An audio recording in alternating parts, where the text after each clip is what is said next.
It wasn't too long ago that Hazel Erby was the sole dissenter for St. Louis County Executive Steve Stenger on the county council. But as time has passed, Erby has gone from being a voice in the wilderness to being in a prime position of power. The University City Democrat joins us on the latest edition of Politically Speaking to talk about this reversal of political fortune and much more. So let's hit the music. This is the Politically Speaking podcast, a candid conversation with the Show Me State's biggest political newsmakers. I'm Jason Rosenbaum. And I'm Joe Mannies. That's Eric Greitens, Navy SEALs running for governor, and I'm really glad to be on with you, Jason and Joe. I'm going to push back on these regulators. I'm doing this for the people. I was encouraged along the way, not just by my family, but by a lot of teachers and professors, and knew when I was in college that I would run for office someday. We're very excited about the prospect of having some more free market solutions. Even though after the conversation, I still might not agree. We want our listeners to get a real sense of what drives these people. They're actually people with a story to tell.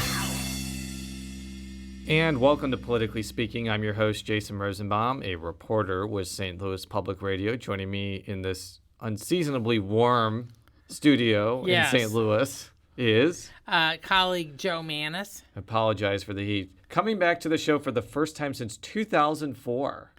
You mean 14? 14. I was gonna... Coming back to the show for the first time since 2014. We have not been doing this show since I was a sophomore in college. Our special guest today is... Hazel Erby, St. Louis County Council. The first district councilwoman? District, yes. The first African-American woman ever to serve on the county council? Correct. Are you the longest tenured member at this point? Yes, I am. I can't believe that. Yeah, because wow. I knew. years. Yeah, because I knew you were just a couple years longer than Colleen Wassinger. Right. Yes. The Republican Right. from. Yeah, and after O'Meara retired against his will, Right. I think he had been elected in 2000, and you had been elected in a special election in Right. 2003. In 2003, because I was sworn in 2004, May of 2004. Yeah. So this is my 14th year. Yeah, because you replaced. I've replaced Charlie Dooley because he went to county executive when Buzz Westfall passed away. Yes. My, how the time flies. And your district basically includes portions of central and north St. Louis County, probably 30 municipalities, 20 municipalities? It's 39 municipalities. I undercounted both times. But approximately 150,000 people. yes. So when you were on the show last time, it was right after Steve Stenger won the Democratic primary. It was right after Michael Brown's shooting death. It was before Rick Stream lost his election, and you became... Rick Stream was a Republican nominee who challenged Stenger in the general election. And then you entered 2015 as probably the only council person who was not aligned either philosophically or politically with Stenger. So it was not a good time for you politically. Now we flash forward to 2018. What happens? You're running up for a re-election unopposed, so I'm sure you're very happy about that. Grateful, extremely grateful. Now there is a 4-person anti-Stenger coalition that can pretty much deprive the county executive of doing major things, and that's only of the core members. Some of the other members join every now and then. Yes, 3 Democrats, 1 Republican. Stenger's a Democrat, as you are, so it's a rather unusual dynamics. And many of the policy initiatives that you were not able to pass right before the transition between Dooley and Stenger are passing, and some of them are going to the ballot, and some of them are being signed into law. So with that backdrop, I don't know if you're gleeful or hopeful or just relieved, but I have to imagine you're feeling better from a political sense than you were in 2014. Fair to say? Fair to say. I'm probably feeling all of those emotions. I don't know about gleeful because we still have some issues, major issues with cooperation from the county executive. But other than that, I'm relieved. I'm optimistic. We have a different council now. We all work very well together, and we were very excited about working together and collaborating with some of the recent legislation that we just passed. So it's a different council, but we still have the same issues with the county executive. Now, how would you, I'm just going to ask from the get-go, since we're on it, how would you classify your relationship with the county executive right now? It's strained, contentious, I guess you would say. We don't, and I think that's all 6 council members, there's 6 of us, one that's still aligned Pat with the Dolan, county Pat executive. Dolan, by the way. Yes. But the 6 of us pretty much have difficulty getting the information we request regarding legislation, or if there's anything that we're interested in moving forward. We can't get honest answers or cooperation from the county executive or his staff. Why do you think that is? I'm not sure. That's difficult. The county executive has his way of thinking, and then if you don't go along with him, then he doesn't cooperate. But I think it's notable in this instance, especially when he's running ads against his Democratic opponent, accusing him of being a closet Republican, that the majority of this coalition are his fellow Democrats. It's Sam Page, Rochelle Walton Gray, yourself. Ernie Trachis is a Republican. The other 2 you mentioned, Colleen Wassinger and Mark Harder, are both Republicans as well. And sometimes they're with you, and sometimes they're with. It depends they're on the with issue. Stanger. They're kind of swing votes. So, I mean, some of it is not, if you followed county politics for a while, I think Stanger's relationship with the African-American political community has been difficult, to put it mildly, because he upended the first African-American county executive. Many elected African-American leaders supported Dooley's reelection. And they've never felt like they were aligned politically with them, maybe on some issues. But would you say that that's part of the reason, too, that, for example, you and Rochelle Walton Gray have never been able to click, because Stanger is not really in line with not only both of you, but also the mayors and county or city council people that you represent, and the other leaders on the ground in North St. Louis County and Central St. Louis County? What do you think about that? Well, I think that he's never been in line with the African American community. Never. The campaign he ran showed, I think, that he was not. If you recall, his ads that he ran when he was campaigning said that he and Bob McCullough would clean up St. Louis County. Well, as an African American, to me, that sounds like it's what it is. I mean, just read between the lines what it is. And I always told people that think about what that means for you when he says he's going to clean up St. Louis County, he and Bob McCullough. We know Bob McCullough's past history, so I don't think he's ever been in line with the African American community. However, I know I'm always willing to work with anyone. If he had exhibited any concern about the community, or showed that he was willing to talk to us and work with us about the things that were important in our community, I would have been on board. And I know for a fact that Rochelle Walton came on. I don't think her opinion was shady or clouded about him. She may have had some feelings about him, but I know she came on willing to work with him. I remember that. But then we had the Jamestown Mall deal when she didn't go along with the county executive. He went around us and figured out a way to maneuver that whole situation without the input of the county council. Which kind of brings us, I think, to probably one of the biggest issues in his Democratic primary, but really it's an issue that still involves the county council. And it's Northwest Plaza, the old Northwest Plaza, where a number of county offices have been moved there. There has been some accusations that the decision may have been tied to donations that he got from the developers. Now, he points out that a number of members of the council also got donations from the developers, but he says that it was he believes it was the right thing to do, and because it put a lot of offices in one place and also helped a part of the county that has been struggling. I'm just interested in your take on A, the move, and B, kind of your thoughts about whether or not it was handled correctly or not, or whether there was too much pay for play. Just kind of your thoughts about that. Honestly, well, first of all, I want to address the fact that we took contributions. Sam Page and I both have returned our contributions. Okay. And what I did have left, some of it, all of it, I've gotten rid of. I've given it to charities. I've donated to charities. I never approached the people who own the Northwest Plaza land. They approached me and asked if I wanted a donation. So I wasn't aware at the time that all of this was going on. So that was deceit to begin with.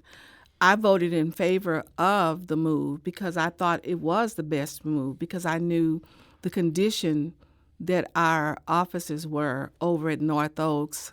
I got complaints often from the employees there. And the other thing is it's more centrally located to a lot of places in North St. Louis County, so it's Right. easier for both your constituents, Sam Page's constituents, Rochelle Walton Gray's constituents to get there, especially if they have election-related things or anything else with the Right. county. But continue. Right. I thought the election board, I thought that was more centrally located. However, there was some moves made after the workforce development office that was located at Lucas and Hunt and Natural Bridge. That was the office that I was more concerned with, and the Board of Elections I thought was centrally located.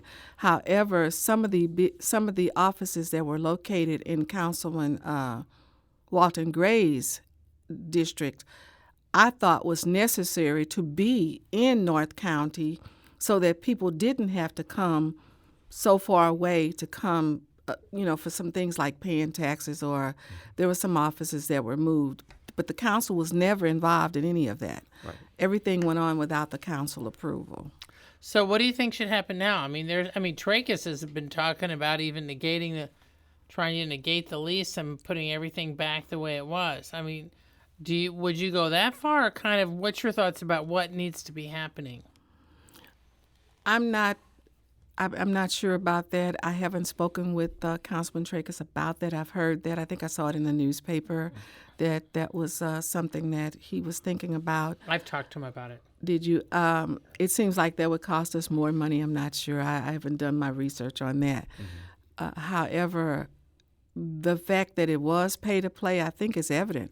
Councilman Tracus did an excellent job leading the ethics commission that we established in getting some of the paperwork and talking to department heads who were not in favor of that move. That move was not,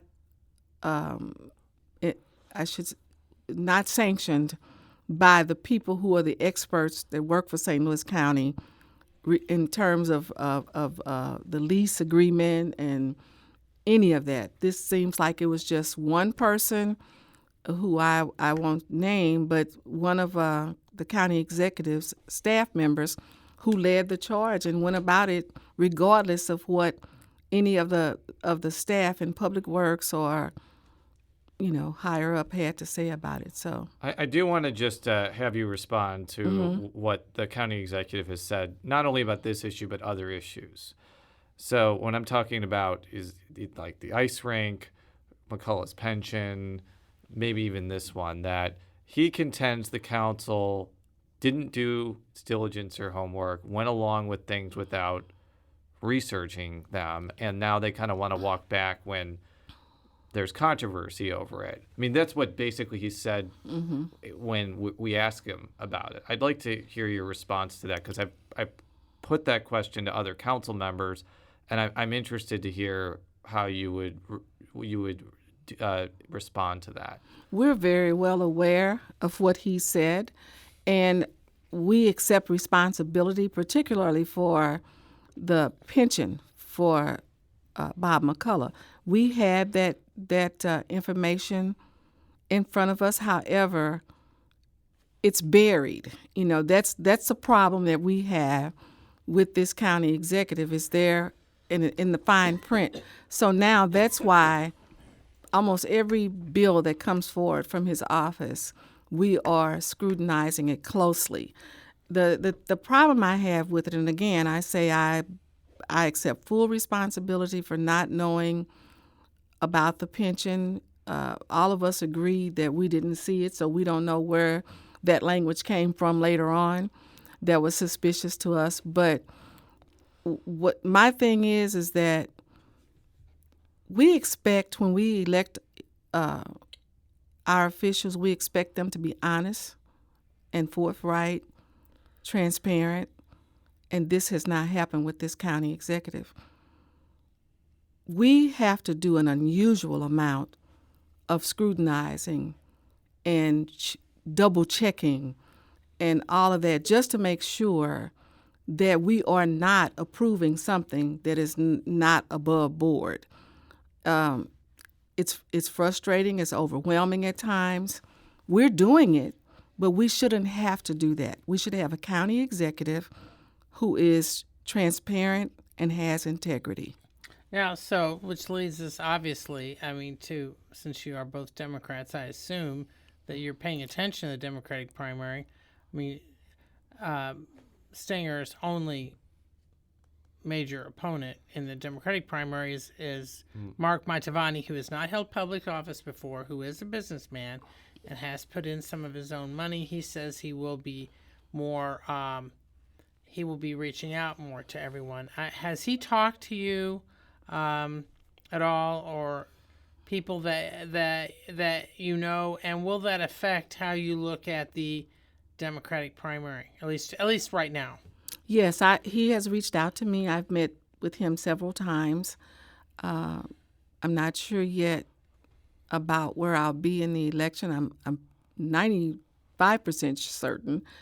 I've met him, and I think that he, from what I see so far, and the people that I've met who know him, it seems that he is an honest man who's looking to make some changes in county government, in the leadership. Is there any possibility you would endorse Stanger for a second term? No, not at all. Considering you didn't even support him after he won the primary. So You mean in 2014? 2014. I do want to pose this question to you, and I posed this rather pointedly to Mantovani. He has never held public office before. And I believe that the county executive's office, while it does involve some aspirational, broader public policy making, it also requires somebody who can make sure that the departments are running well and that basic services for county residents are easy to get, because county executive's office is very powerful, and if that person doesn't know what they're doing, it affects a whole bunch of people's lives. Do you think the fact that he has not been in county government before may make it more difficult for him to achieve some of the basic aspects of the job that is required for people in St. Louis County to live there without incident, so to speak? No, the current county executive had not held office until he became a councilman, I believe, right? That's true. Yeah, although he'd been a councilman, for 5 years? 6 years. Five yeah. 6 years. years, It was yeah. 5 years, I think. And then in his 6th year, he went to county executive. Right. He didn't have any experience in running the entire county. I'm a councilwoman, and I've been there for 14 years. Right. I wouldn't say that I would know everything about being a county executive. I think I could do a better job than the current county executive, but I wouldn't say that just because I've been there for 14 years that means that I can do a better job. So I don't think that that's a good point. And as far as the party, there's always been some doubt about what party our current county executive belongs to. So that's another question. Are you contending that he might be a closet Republican? Oh, yeah. Yeah. So there's two Republicans running against each other in the Democratic primary. I'm kidding. Don't So have to I mean, answer is there a that. particular No. is there a particular issue or reason why you believe that?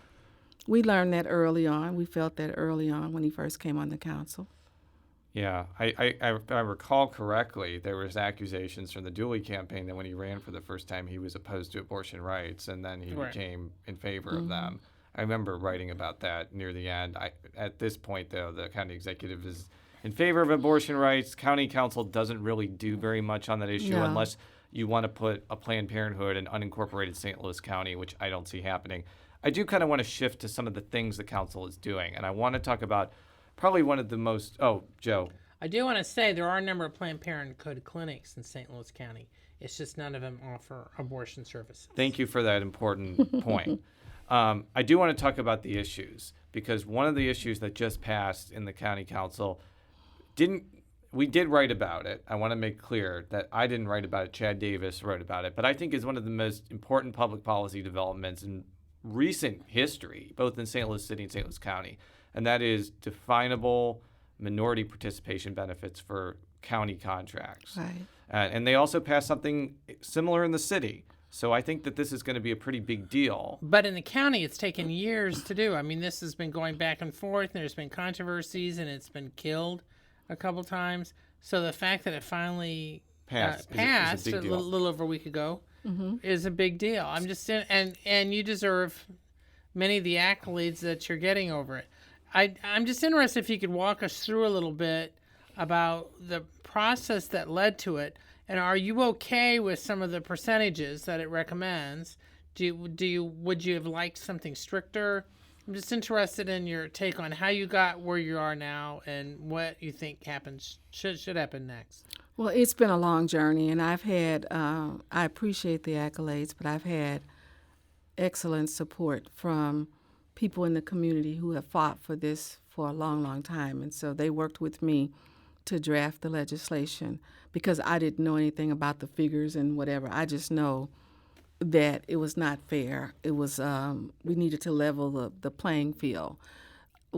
What I'm looking for now is to make sure that it's monitored closely and that we follow the guidelines that are in the legislation. And as far as how we got here, it was we started in 2013 about, and County Executive Dooley was on board with me. I had 4 other council members who were Democrats who were against my legislation, minority and legislation, which I think was driven by the unions. And to provide a little context about that, in 2014, when this issue really bubbled up into the surface, you presented legislation that had certain percentages for minorities, women, I guess county residents too. I'm not 100% sure. Right. And then some of the council members that were aligned with organized labor put in like amendments that said, well, anything over 10,000, these contractors had to have apprenticeship programs, which effectively means that they had to be, for all intents and purposes, they had to be unionized contractors. Is that fair to say, Joe? Yes. So I think the reason why both you and Charlie Dooley objected to that is that African Americans have had difficulties getting into labor unions for a long time. I think things have gotten better since like the 50s and 60s, but it's still not a perfect process, and therefore a lot of people that would be getting some of these contracts that are minority contractors potentially that could meet the guidelines probably wouldn't be unionized.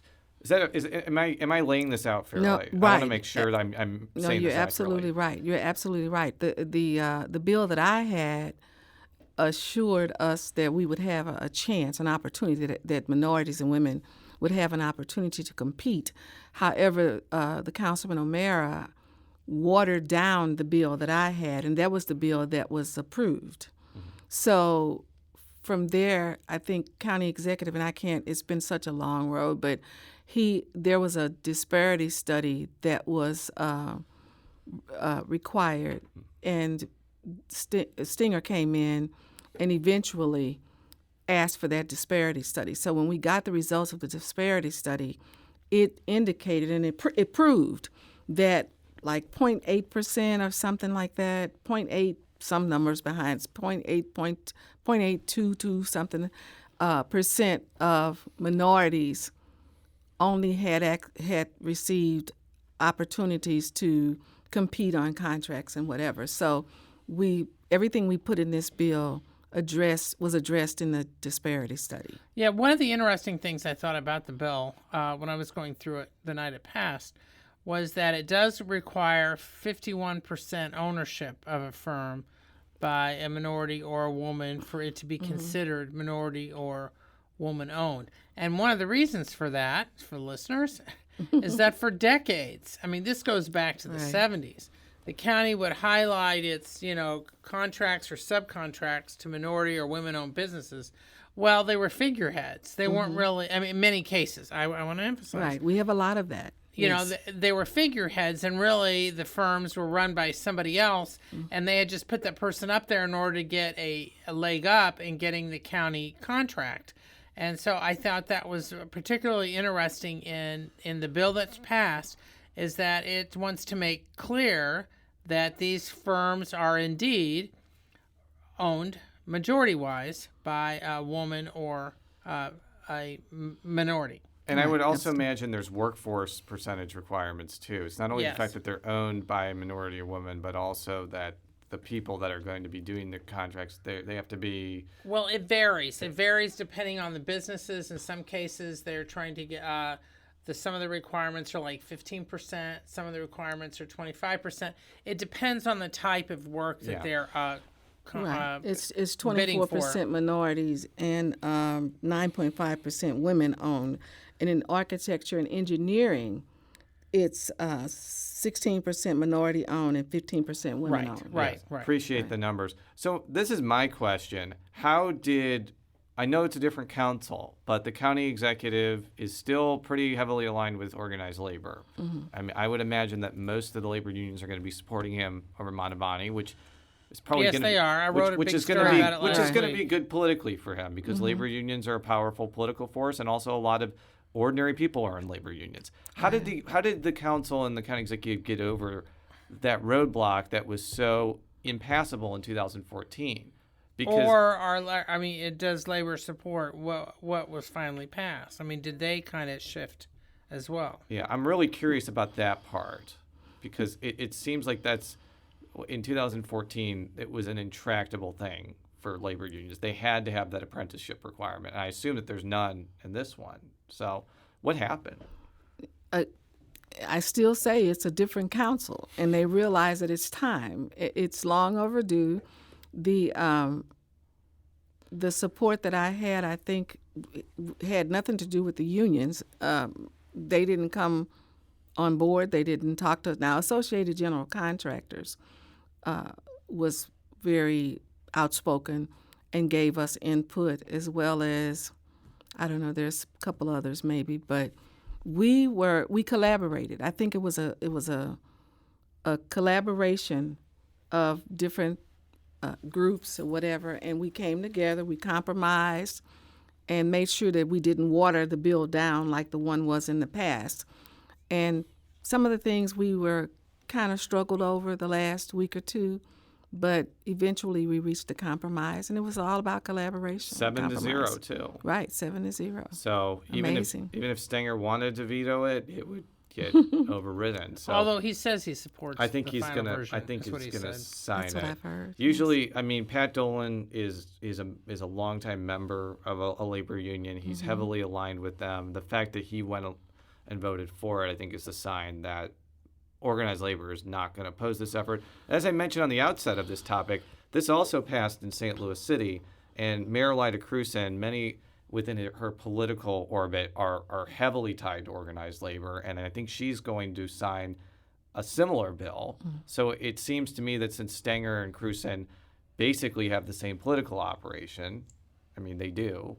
Some of the same people run their various campaigns. I think that they just may be on the same page here. And it's a big deal. I know it sounds hyperbolic on the outset, but this my assumption is that if this is implemented to its full extent, this may bring a lot of economic opportunity for a lot of women and minority-owned businesses. Is that fair to say? Right. This is a game changer. I mean, it's fair. It's people. It's long overdue. People were watching, and I think that's what was the final decision. I'm sure that Councilman Dolan didn't vote in favor of it without getting it sanctioned by the county executive and the labor union that he represents. You know, we have right to work coming up, so people are paying attention. Yes, absolutely. So, do you have a position on right to work? Oh, I'm strictly not in favor of right to work. right. Not at all. Do you think? I know there's a move to put it on the for the General Assembly for some to put on the August ballot instead of leaving it on the November ballot because they feel if it's on the November ballot, it might help Senator Claire McCaskill. If it's on the August ballot, though, it potentially could play a role in the St. Louis County Executive's race, although both are behind that. Although both Stenger and Mantovani say they oppose right to work, Stenger contends that Mantovani really doesn't. My point being is if it's on the August ballot, it might become some sort of an issue.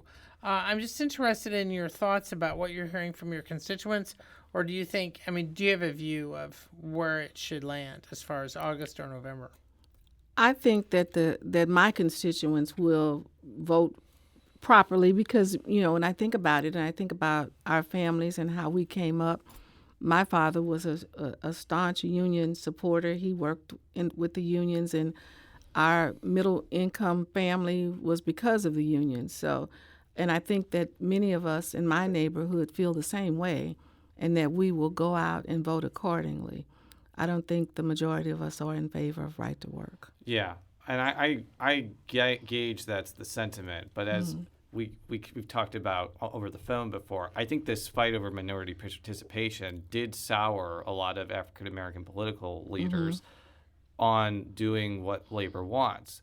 I mean, Right. Courtney Curtis, who is trying to run for the state senate, I'm not really sure where he's at in his court case, has been probably one of the few Democrats who voted in favor of right to work, which I think was an extension of this fight over minority participation. Right, it was. So I imagine that a lot of times, especially local leaders, some of their opinions kind of come from the ground up. And I imagine that someone like Representative Curtis is not just voting for that in a vacuum. It's because some of his constituents are not happy with how organized labor has operated in their communities.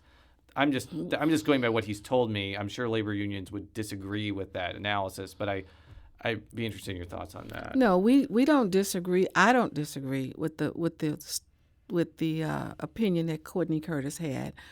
The way he went about it, I'm not. He and I were not in total agreement about that, but I understand his concern, and so many of us in our community have that concern. Even though we don't believe in right to work, we realize the discrimination that has existed in the labor unions over the past years. It's there.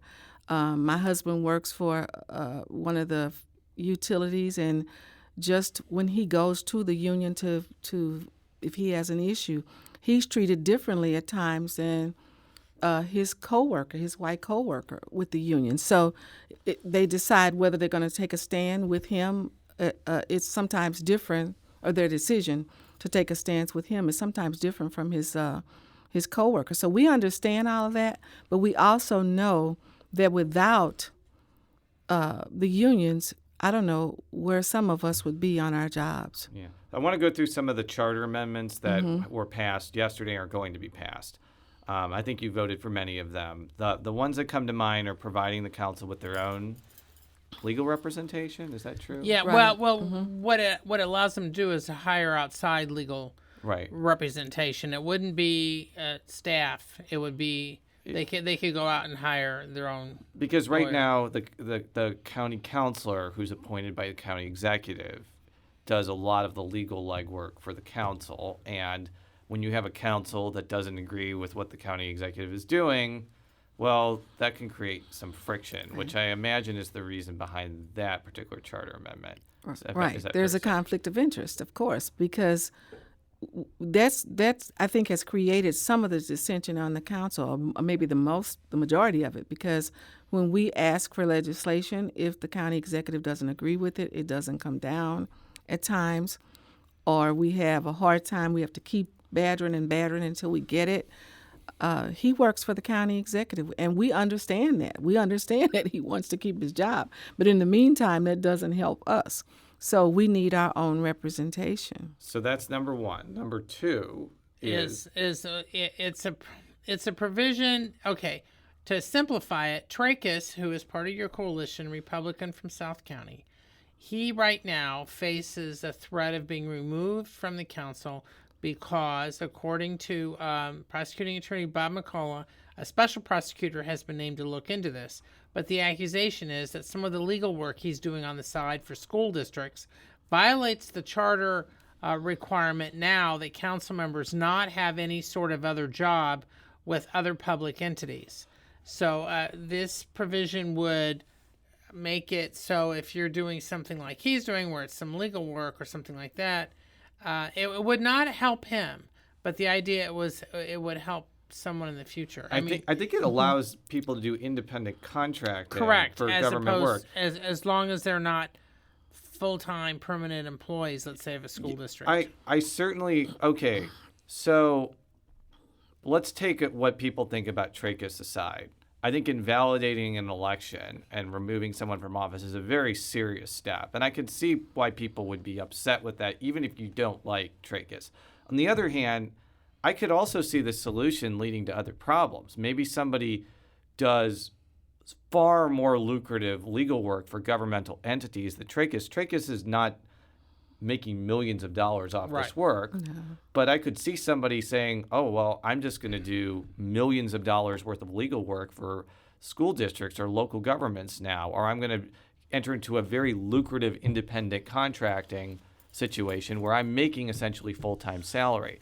So how do you avoid those types of situations if this ends up passing? I'm curious about that. Well, I think that right up there is the difference, that he has not done millions of dollars, and that if there was someone else who was doing millions of dollars, that would be a different story. And the fact that I could see if it was local school districts or somewhere in the surrounding area, but it is not. So how much are we going to limit a person from making a living? I don't understand. I mean, so the question is, do you make it so anybody can? I mean, the amendment right now, I think, is somewhat open on that. So, I mean, do you think there should be at least some restrictions, or do you think it should be on a case-by-case basis? I'm not sure about a case-by-case basis. That might get us into. Might get you into trouble. Right. I don't think it should be a case-by-case basis. I think it should just be a tight piece of legislation that sets guidelines. Our charter is old and hasn't been revisited in 100 years, probably. And I'm not sure that after this charter is passed, whether you all could pass an ordinance laying out specific guidelines that kind of emanates from that charter amendment, or whether you have to follow the charter amendment to the letter. That could be a discussion for a later day. The other charter amendment, though, I want to talk about is the campaign donation limit one. I have followed this issue for a long time. Joe has followed it for a long time. And the reason I think the county is in this situation is because Amendment 2, which passed in 2016, places limits on state-based offices, but does not place any limits on county or municipal offices. So you have this, frankly, uneven system. Well, two-tier system. Where if you're running, if Hazel Erby is running to be a state rep for University City, which you're not, by the way, there's a 700-way primary for that, including the current state senator for that area, you could only take $2,600. But if let's say you had an opponent, you could take $1 million donation for county council. And the county executive has taken a lot of large donations. So I certainly understand wanting to even the playing field. The questions, though, that I have are kind of similar to what I usually ask when we talk about donation limits. How are you going to prevent people from setting up PACs to get around it? How are you going to prevent someone like Stanger, who may end up with a few $1 million in the bank before this goes into effect, from having a tremendous advantage over a challenger? And I guess, how do you make sure that this really does keep money out of the political process? I know that's a multi-part question, but I think I figure I just ask them all in a row and just see what happens. Well, it's a serious question, and it's a serious situation, because I think that's why so many average people don't run for office, because who can raise that kind of money? Who can compete with someone who raises that kind of money? And I think that keeps the caliber of people that we want to represent us out of office. And again, I think it takes a tight piece of legislation. I think it takes work to draw up the legislation to make sure that doesn't happen, and covering all of the loopholes that people have access to once you make that, come up with that legislation. So because there are loopholes. People find a way. Yeah, and I'm just going to tell you right now, and this is not an opinion, this is what will happen. I believe that especially county executive candidates will open up PACs. They will tell their donors to send that money to those PACs. They will still be able to raise millions of dollars of unlimited money. I don't think council members will do this because it doesn't take millions of dollars to run for a council seat. And some people are unopposed like you, so you don't really need to raise the amount of money you need. Thank goodness. But I mean, frankly, Stenger already has political action committees that have been set up by his political operation that he could easily just turn into PACs that could benefit him. And I'm not picking on Stenger here. This has happened everywhere since Amendment 2. And there's really no way to stop this unless you place state rules restricting coordination between candidates and committees, which is not in place right now. Well, and that's up to the General Assembly, or else you put up something else on the ballot. Now, one of the interesting provisions of this ballot proposal, and I'm wondering how it would actually work, because it bars donations 90 days before or after there's some contracts. Now, the question is, if you're, let's say you get a donation of $5,000 from Joe Blow. Okay, it's 90 days. I mean, he doesn't know that, let's say 2 months later, there's going to be a contract coming up that he thinks, yeah, my firm could do that work, but he won't be able to bid on it in effect. And I guess the point is, especially if it's 90 days before, how is somebody going to know when it's 90 days before, especially if you don't know the contract's going to come up? I could see 90 days after, because then the contract's already been let or signed or pending, and so everybody knows. But the 90 days before, I'm wondering if that could cause some legal problems or just some outright confusion, and I'm just interested in your thoughts. I think it causes problems all the way around for the person who wants the contract as well as for the council people, because if someone comes to me and gives me a donation 90 days out, and they didn't know. And they didn't know, and I didn't know. And then all of a sudden, this person comes before the council and they have something coming up, and I've accepted, that kind of money from them. That causes a problem for me, because I don't vote according to donations. And so, but then the way it looks, the appearance. So I think that we do need to do legislation that make sure we draft legislation that considers all of those, those kinds of things, because which I think it could get confusing. I think would be possible in this instance, because I don't really think you need a charter amendment to put in campaign donation limits. I think they're doing it so it... No, you do. Yeah, you do. You do. In St. Louis County, you do. Okay, well, I stand corrected. You do. That's why I have been a county resident for 5 days, and I'm surrounded by people who have been for more than 5 days. But let's talk about the thing that I want to talk about the most, which is the zoo tax. I can't tell you how... This is going to sound kind of zany, but given how much Greitens coverage I've done over the last few weeks and months, getting to cover the zoo tax is a joy. I love covering this issue because it's interesting. There are really passionate sides, and I love the St. Louis Zoo. I think it's one of the greatest attractions in America. It is. It's fabulous. I'm not just saying it. No, I lived in agree. Washington, D.C., There is no and it's nicer than the National Zoo. There is no sarcasm in this statement. So that's the reason I get kind of passionate about this issue, even though I think it's not life or death, obviously. So you ended up voting to put it on the ballot because even though you said that you've had people who agree and disagree, you think the best place for this is for the people to decide. And I think that's an argument that won the day, obviously, because it was a 5-2 vote. And I would love to see more money come to the zoo, and the idea of a North County attraction is very exciting for people that live in that area. Yeah. So I'm just kind of recounting the arguments for it. I think the arguments against it, which you've heard probably, is that the surrounding counties get to use the main zoo for free but don't pay for it.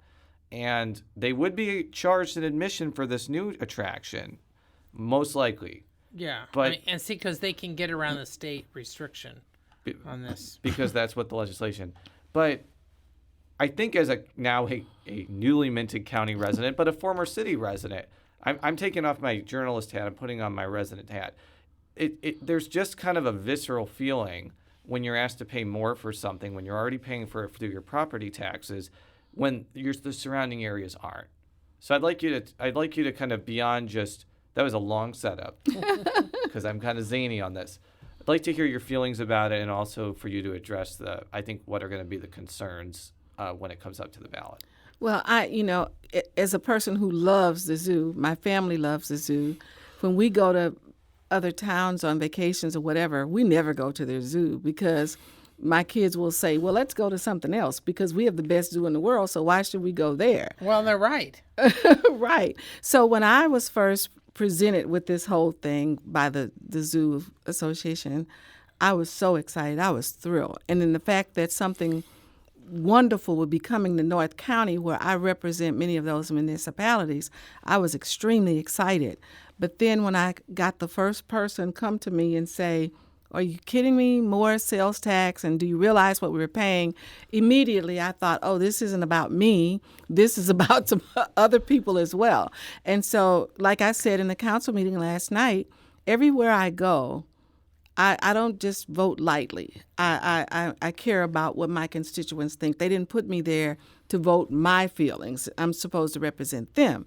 So I asked questions everywhere I went. I would do a survey. And I even told the Zoo Association people that I have some beautiful comments that they can use in their ads or whatever, because I would say to people, what do you think about the tax being increased for the zoo? Of course. I'd get strong opinions. And so I found out that it was weighing, at first it was like equal, but then it got to be where the people who support the tax outweighed it. So I thought, well, let's just put it on the ballot. Let the people decide. Let's see. And I will just say that having been to the St. Louis Zoo many, many times because my youngest son loves it, there are clearly infrastructure needs that need to be done there. Mm-hmm. And some of this money will go toward that. Right.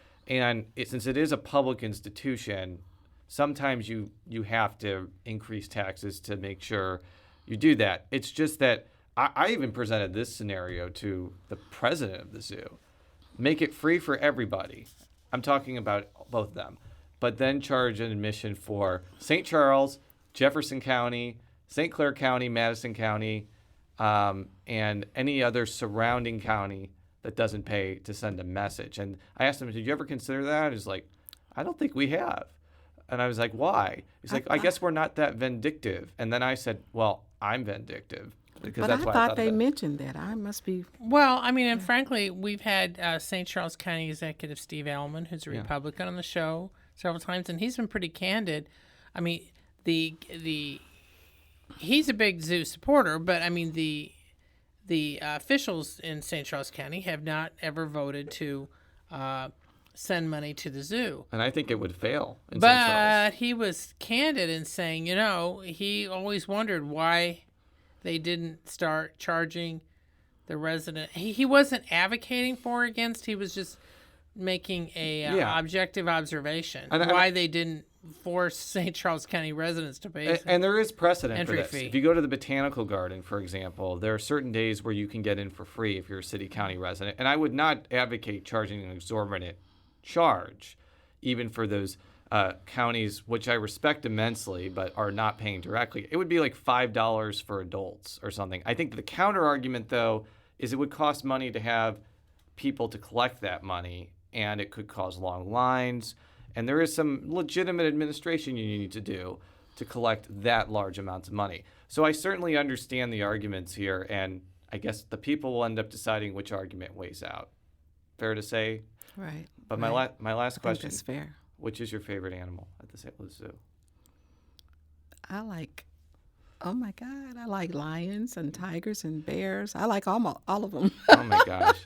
Giraffes. Giraffes? Yeah, I love those Hippos giraffes. are my favorite. I do actually have one more question before we end.